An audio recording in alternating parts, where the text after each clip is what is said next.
for joining us with Ask a Historian. I'm Matthew Wilkinson, historian with Heritage Mississauga. We invite you to send in your questions to history@heritagemississauga.org, and we'll explore the fascinating stories of the city of Mississauga and beyond every other week. Like, subscribe, and follow us and stay connected with Heritage Mississauga. Joining us this week for Ask a Historian is Royal Historian Carolyn Harris. Dr. Harris is an instructor in history with the University of Toronto School of Continuing Studies. She received her Ph.D. in European history from Queen's University in 2012. Her writing concerning the history of monarchy in the UK, Europe, and Canada has appeared in numerous publications, including the Globe and Mail, Ottawa Citizen, Smithsonian Magazine, Reader's Digest, the BBC History Magazine, and others. She's also the author of 3 books. I think it's still 3, might be 4. Magna Carta and Its Gifts to Canada, Queenship and Revolution in Early Modern Europe, and Raising Royalty, 1,000 Years of Royal Parenting. And our topic, first of all, thank you for spending some time with us here. I know you're incredibly busy and going to be busier in the next couple of weeks ahead, I think. And I appreciate you taking the time, Carolyn. Thank you. So we have upon us on May 6th, the coronation, something most of us haven't seen, or if you have seen, you vague memories of the last one, a royal coronation, the last one being in 1953. But on May 6th, King Charles III will have his coronation. And I just wanted to touch on that, this moment in time, because it really, when you think of the passage of time, 1953, a lot has changed since then. I was looking at some of the photographs of Queen Elizabeth II's coronation, and I dare say our technology has changed, or the mediums will digest this moment in time of change. What are some of the things, if you just kind of think, this will likely be the most documented, or at least probably the most watched coronation, British coronation in history. How are some of those changes going to, how can we experience this moment in time with all of the new technology we have out there? Like, I'm just curious how this plays out from a historian's perspective, this incredible moment to engage with this piece of history. Well, in 1953, it was an innovative decision to allow television cameras into Westminster Abbey to film the entire ceremony except for the sacred anointing.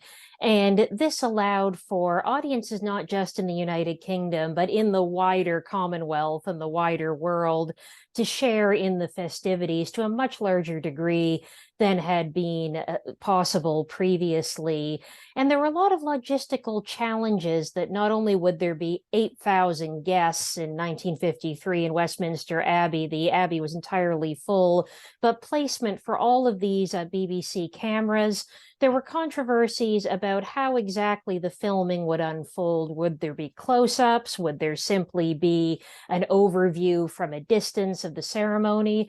And there were a lot of concerns that something might go wrong on television, that everything went very smoothly, but certainly some of the memoirs of those involved suggest that something could have happened in front of the cameras. One of the new Queen's Maids of Honor, Lady Glenconner, notes in her memoirs that at one point she thought she was going to faint, and another courtier was just subtly holding her up. And she was very concerned not only would this happen, but it would happen on television cameras. So all the people who were there in 1953 were very conscious that the coronation was being televised, and certainly then Prime Minister Winston Churchill was quite concerned about the strain on the young Queen of that level of public scrutiny. But Queen Elizabeth II took her role as head of the Commonwealth very seriously and thought that this was a way for the Commonwealth to share in the festivities. And the footage was flown to Canada to be shown on the CBC as quickly as possible. And so this was the first transatlantic television broadcast. And it had this wider cultural impact, as many people in the United Kingdom and more widely in the Commonwealth bought their first television sets in order to watch the coronation, and then hosted coronation parties, which introduced television to more people who perhaps went to a coronation party and then thought they should buy their own television. So 277 million people around the world watched the 1953 coronation on television. And in a sense, this kickstarted the television industry in that this was a big news event that was unfolding in this way. The previous coronation, 1937, there had been cameras present for certain aspects of the ceremony in the Abbey and the procession to and from the Abbey. So people who were watching film newsreels in movie theaters would have seen some footage from George VI coronation, but it was a very different experience in 1953 to watch almost the entire ceremony unfold. And the current King Charles III was present for part of the ceremony. He was just 4 years old, seated between his grandmother, Queen Elizabeth, the Queen Mother, and his aunt, Princess Margaret, and his grandmother brought a handbag, little toys to keep him amused, as that was another possible issue that might arise, having a young child there, even in the audience. But aside from commenting, it's mummy when Queen Elizabeth II processed into the Abbey, otherwise he sat fairly quietly for a portion of the ceremony before departing. And Princess Anne's commented one of her earliest memories was knowing something important was happening and that Charles was going and she was not, and not being pleased about that. Sibling rivalry, right? even as a very young child, that we see both young Prince Charles and Princess Anne on the balcony. So for King Charles III, he has been in the public eye his entire life. Like, he was heir to the throne from when he was a small child. He becomes Prince of Wales in the late 1950s, and then is invested at Carnarvon Castle in 1969. So King Charles III, his whole life, has been preparing for this role, but has also built up this public image as a philanthropist as well, and an environmental advocate, and has been involved in a lot of different causes. And as he stated in his Accession Day address, that many of these causes will then be taken up by others as he will be focused on this role as head of state. So King Charles III has been in the public eye his whole life. But in 2023, the media climate is very different. It is much harder to control how information spreads.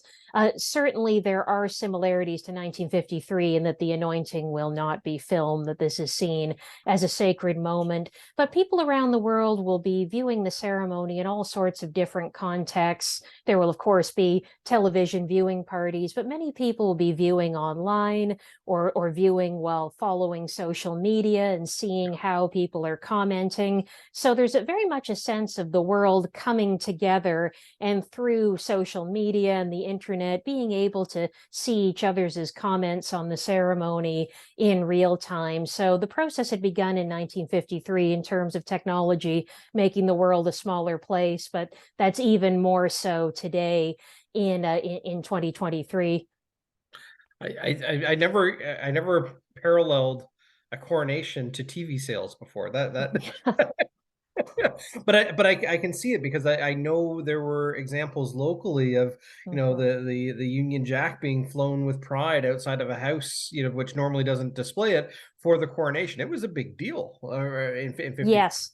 And people who were alive at the time tend to remember what it was like to watch the coronation on television. Sometimes there's accounts of parents trying to work the horizontal dials and get these televisions working in the early 1950s, and neighbors crowding into living rooms. So there's people today who were small children at the time of the 1953 coronation who remember this being an event. And of course, in the United Kingdom, despite the pouring rain in 1953, people camped out on the street in order to get a good spot to see the coronation procession pass by, as the accession of Queen Elizabeth II was seen as the start of a new Elizabethan age. And the United Kingdom had been through a lot during the Second World War, and this was seen as the beginning of this new and hopeful age. Now, events later in the 1950s, such as the Suez Crisis, led to changing attitudes in terms of whether this was indeed a period of rebirth for Britain. But at the time of the coronation, there was a great deal of optimism and interest in celebrating. And in a worldwide context, that Queen Elizabeth II was being crowned as Queen of Canada, Australia, New Zealand, and her other Commonwealth realms at that time. So there was a very strong global focus as well, which we also see today. We I know the process, or the ceremony of coronation, is steeped in history and steeped in tradition. Mhm. And I do want to go through some of those symbolisms and some of the traditions with you. But uh, King Charles has kind of also shown himself that someone who doesn't always follow tradition. He Mhm. is very forward thinking, very environmentally concerned, and has lots of causes that are dear to him. Do you know if there is it secrets, or is there things that will break with tradition in terms of the ceremony itself? I think a big change is the guest list that in 1953, with those 8,000 guests, there were certainly guests from around the world, but there was also a strong focus on the entire British aristocracy coming together, the peers and the peeresses all, processing into the Abbey, and this being a very elite occasion, even though the broadcasts were enjoyed by people around the world. Whereas we see with King Charles III, there's going to be 2,000 guests, so a quarter of the number of guests there was in 1953. And a lot of them are military veterans, community leaders, those who are involved in charities that have royal patronage, as Yeah. well as diverse guests from around the world. So there's an effort to democratize the guest list, to have representatives as well of various faith traditions and religions, even though this is a ceremony where Charles III is being affirmed as defender of the faith of the Church of England. We are seeing the inclusion in terms of the guest list of representatives of other faiths as well. So there have been some efforts to democratize the guest list. And also, we're seeing a shorter procession as well, leaving Westminster Abbey. So there's always a balance, and we see this with the history of coronations as well, that if a coronation is too extravagant, as was the case with King George IV, often that's widely resented. But if a coronation doesn't include some of the ceremonial that's expected, that can also attract criticism. So George IV's brother, William IV, who wondered why he needed to have a coronation at all, and then agreed to have a much quieter one without a coronation banquet, that his ceremony was nicknamed the Half-Crown Nation. So Queen Victoria, when she came to the throne in 1837, had these two examples of her two uncles, sort of the extravagant one and the one who didn't want a coronation at all, and had to find a balance there. And so we see throughout history that challenge of engaging the public, particularly in modern times, is there's an interest in seeing the regalia and these aspects of the ceremony that are very rarely seen in public outside of displays at the Tower of London. But of course, today in the United Kingdom, there's also a cost of living crisis and higher Yeah. energy bills as well. So there's always a balance between the pomp and circumstance and the interest in seeing all of these glittering objects in use, but also sensitivity to how ordinary people are living. I was gonna say, in down times, people also often are attracted by pageantry because it takes you to another place, in a way. Yes, that was certainly the case when the future Queen Elizabeth II was married in 1947 to Prince Philip.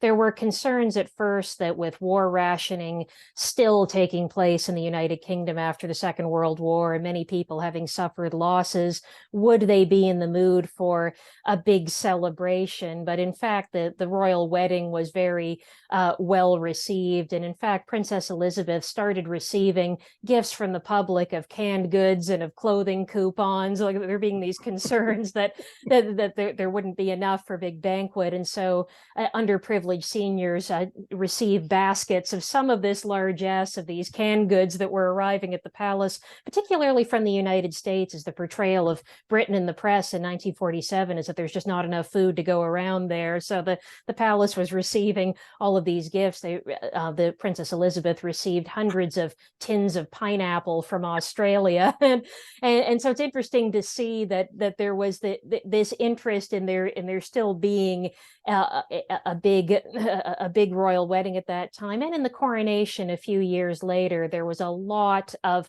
popular interest in this young queen, and sympathy for her as Queen Elizabeth II had come to the throne at just the age of 25, and then was being crowned 16 months later. This was a young wife and mother stepping into this role. With King Charles III, he's been in the public eye his whole life, and he's in his 70s, so his public image is different. The public feels as though they know him and his views on a variety of topics very well. They've known some of the challenges in his personal life.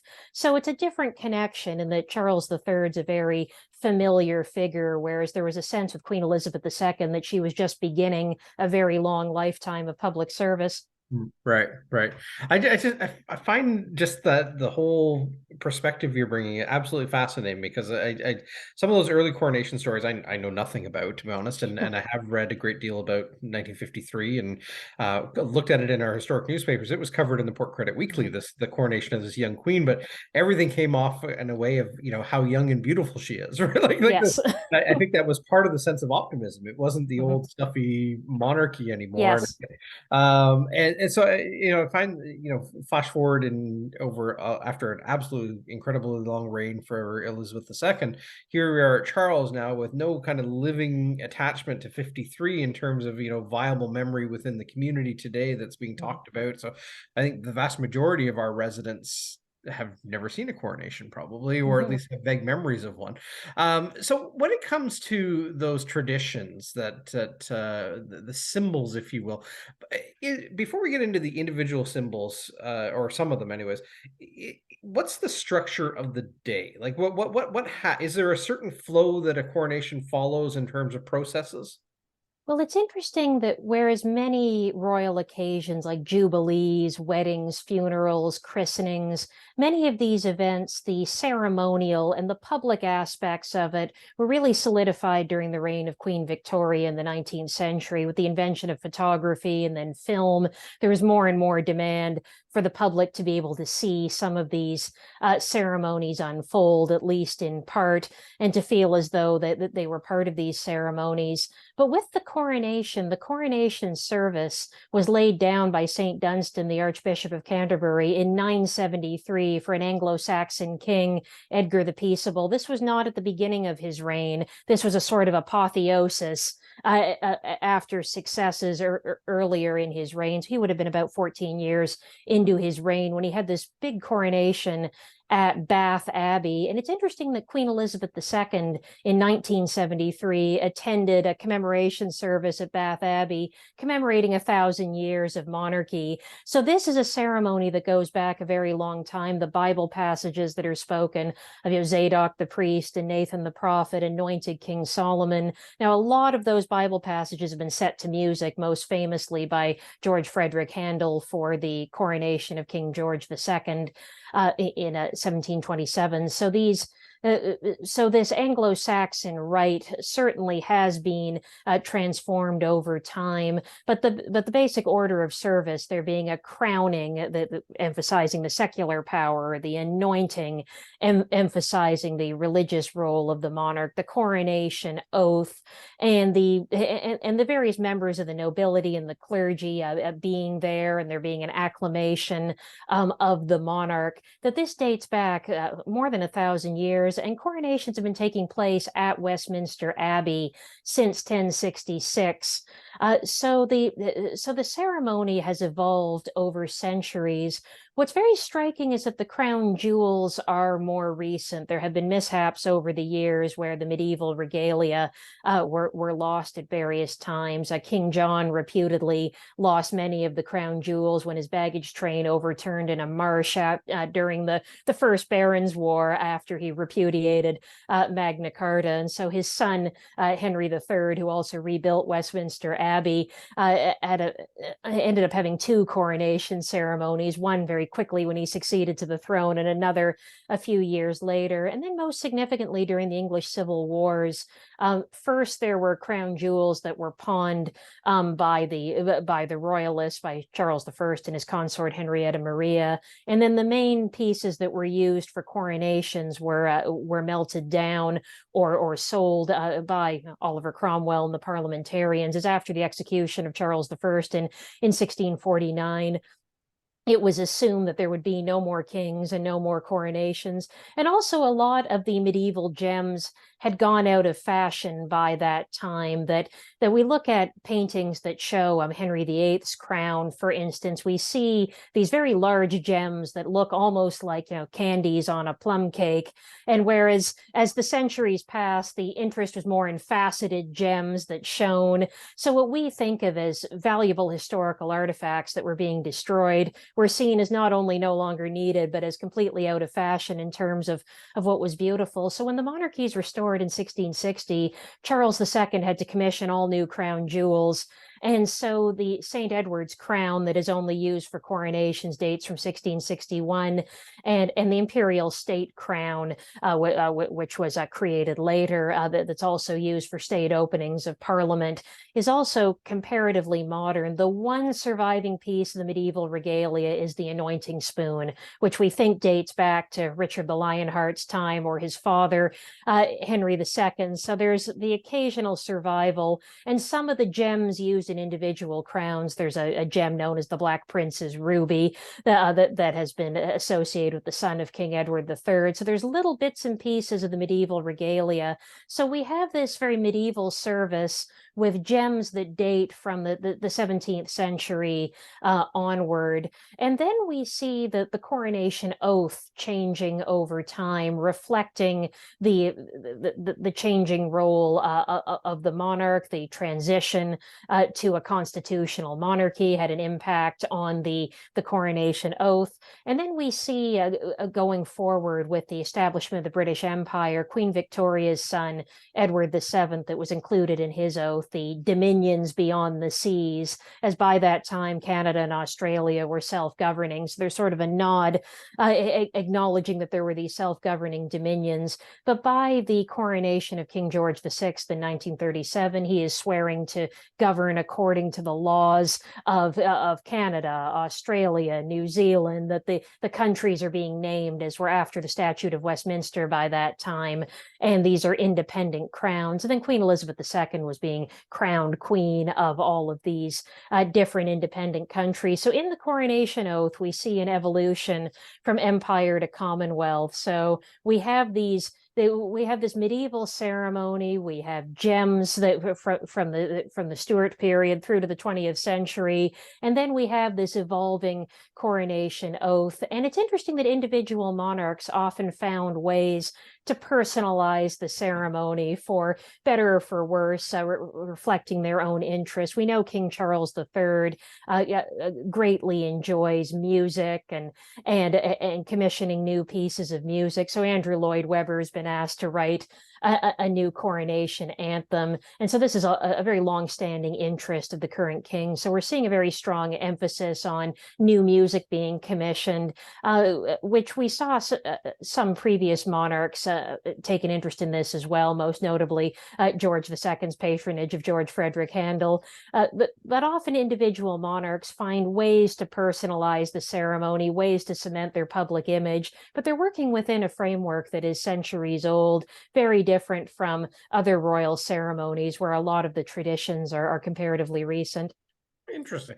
I had no idea it was steeped that far back and did that connection with Handel and now Andrew Lloyd Webber. I mean, those are Yes. fascinating. Now I want to hear the song. Yes. You mentioned St. Edward's crown. Mhm. My understanding is that you only ever see it worn during a coronation. What is the significance of the crown and its role? Well, Westminster Abbey, the original Westminster Abbey, was commissioned by Edward the Confessor, the second last Anglo-Saxon king. So the abbey was built in its original form during Edward the Confessor's lifetime. And so his successor, his brother-in-law, Harold II, the last Anglo-Saxon king, is the first king to be crowned at Westminster Abbey. And William the Conqueror, once he defeats and kills Harold at the Battle of Hastings, he has his coronation at Westminster Abbey. And Edward the Confessor had a reputation for holiness. He'd never had children of his own, and it was thought that it was thought that he had remained chaste because he was extremely devout. There's been debates in terms of whether this was indeed the case, but at the time, that was how he was perceived, and there were miracles attributed to him. So the centerpiece of Westminster Abbey is St. Edward's shrine with the relics of St. Edward the Confessor. And we see later medieval kings, even those Norman kings, taking a lot of interest in Edward the Confessor, particularly Henry III, who rebuilt Westminster Abbey in the Gothic style. If you look at the Bayeux Tapestry, you can see the rounded Romanesque arches of how it would have looked in Edward the Confessor's time, or at the time of the Norman Conquest. And then it's rebuilt in its modern form by Henry III, and he named his son Edward after Edward the Confessor. And now that seems like a typical royal name, but at the time, it's as though William and Catherine decided to name their son George Athelred, that it was seen as a very Anglo-Saxon throwback of a name, but it reflected Henry III's interest in Edward the Confessor. And so the crown, St. Edward's crown, was said to be the crown that had crowned Edward the Confessor, and certainly due to various mishaps involving the crown jewels, it's not entirely clear if this same crown was being used all the way through, but certainly that medieval regalia was melted down during the English Civil Wars. But but when Charles II commissioned new regalia, that he looked at drawings of what that crown had looked like and tried to emulate it as much as possible. And there's been speculation that he even tried to find evidence of where the old crown had been melted down and try to use some of those metals to reconstitute a new crown. So St. Edward's crown is a crown that's very rarely seen in use. There was a documentary where Alistair Bruce interviewed Queen Elizabeth II about the coronation regalia, and so those crowns were on display, and the Queen was reminiscing about what it was like. And with St. Edward's crown being a heavier crown that she had rehearsed at home and had walked around Buckingham Palace wearing the crown, much to the delight of Prince Charles and Princess Anne. Because of how heavy this crown was, not all monarchs chose to use it. George IV wanted a flashy crown with lots of new diamonds, so which he quickly had to return those diamonds when he had financial issues afterwards. But George IV commissioned a new crown, and Edward VII, especially as he was a King Edward as well, he wanted to wear St. Edward's crown, but his coronation had to be postponed because he had appendicitis and had to have an emergency operation. So by the time his coronation took place, it was thought the heavy crown would be too much for him. So it's become the centerpiece of modern coronations, but this crown from 1661, not all monarchs chose to use it. With the crown of the consort, as we're going to be seeing Queen Camilla as being crowned as consort as well. We haven't seen the crowning of a queen consort since 1937 with George VI and Queen Elizabeth, who became the Queen Mother. She's going to be using Queen Mary's crown, which crowned the consort of King George V. The 20th century Saxe-Coburg and Windsor consorts, Queen Alexandra, Queen Mary, and Queen Elizabeth, later the Queen Mother, all had their own crowns commissioned. And often for royal consorts, there was this opportunity in the coronation to be able to present their own public image, involve members of their own family in the procession. And we see that with Camilla, that her pages will include her 3 grandsons and her grandnephew, whereas King Charles III will have his grandson, Prince George, William and Catherine's son. So we see, as well as the monarch having an influence on how the ceremony is shaped in the public image, we see the consort as well having this public role. And Camilla's attracted a lot of attention because it was very different in 1953 that Prince Philip was certainly there as one of the royal dukes, right, paying homage to the Queen, but a male consort doesn't have that role in a coronation that a female consort does. So there's been a lot of interest in the consort's regalia being in use, and Camilla stepping into this role. I think it'll be fascinating to see because again we're flipping the genders here, so Camilla Mhm, does have a more mhm. prominent role than Philip did, as kind of standing beside. Um, what this is also the head of state for Canada that's being Yes. for in King Charles III. What's happening in Canada to mark this occasion? Well, there has been a general announcement that the grounds at Rideau Hall will be opened up to the public, and they're encouraged to come together and celebrate in Ottawa, that there will be a ceremony there, and that provincial lieutenant governors will likely be holding their own Yeah, ceremonies and garden parties. There's been talk of speeches and art installations and musical I saw that. performances, but it remains to be seen exactly how these events will unfold. It's interesting in 1953, Vincent Massey, who was the first Canadian-born Governor General, believed part of his role as Governor General was to lead the celebrations in Canada, like on Parliament Hill, that he saw Right. himself as having this Canadian role. Now, in 2023, King Charles III has expressed an interest in there being a lot of Indigenous participation in the procession. So for the current Governor General, Mary Simon, there may be a very different role in the United Kingdom. But certainly we're going to see celebrations in Canada. How exactly they unfold remains to be seen. It's a fascinating moment, though, to engage with history at the moment that it's happening in Canada. I mean, this is a change of head of state that, again, we haven't seen since 1953. In terms of just what we can kind of connect with here in Canada, often following a coronation, there are royal tours that take place. Is there anything yet known what might happen with a royal tour? It's likely we're going to see a coronation tour. Queen Elizabeth II and Prince Philip went on tour for months over 1953, Mhm. 1954, and their children, Prince Charles and Princess Anne, remained in the United Kingdom. There's letters by Queen Elizabeth, the Queen Mother, their grandmother, about the children with little bulletin board pegs and a map tracing where their parents were at any given time. So the Queen Mother sort of made this into a game of tracing exactly where their parents were in the Where's world. Waldo? Yes. Yes. Where's mom and dad? And so that this tour went on for months on the royal yacht, Australia, New Zealand, the Caribbean realms. In the case of Canada, Princess Elizabeth had visited in 1951, and she would visit again to open Parliament in 1957. So Canada wasn't part of that coronation tour in 1953, 1954. But it's interesting to see that at ceremonies on this tour and at the 1957 opening of Canada's Parliament, the Queen wore her coronation gown.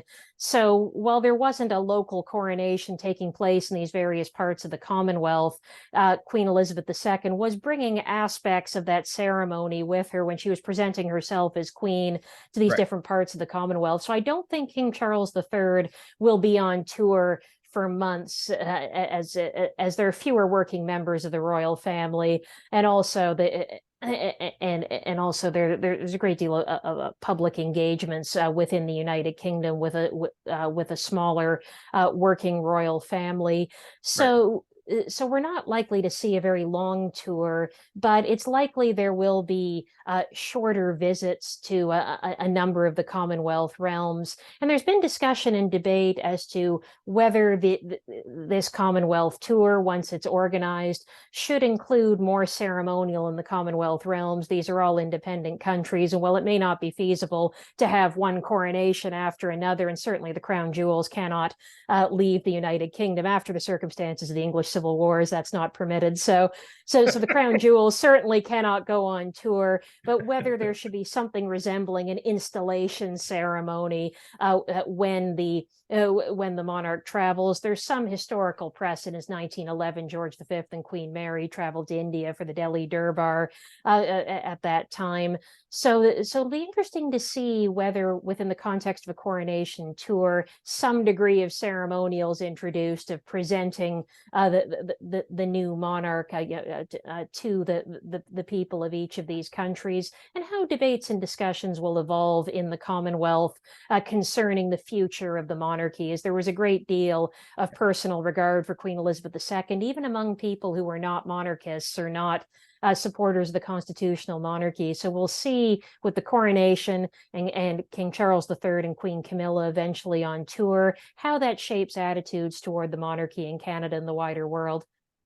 It's a fascinating moment. And one of the things living in Canada now, we won't have to wait for the film to be flown over the Atlantic to watch it. So I know you'll be busy on the morning of the 6th. I think you said you're on CBC Radio. Yes. And I wish you luck. I wish you luck that early in the morning and being Thank sharp as a you. tack as you are.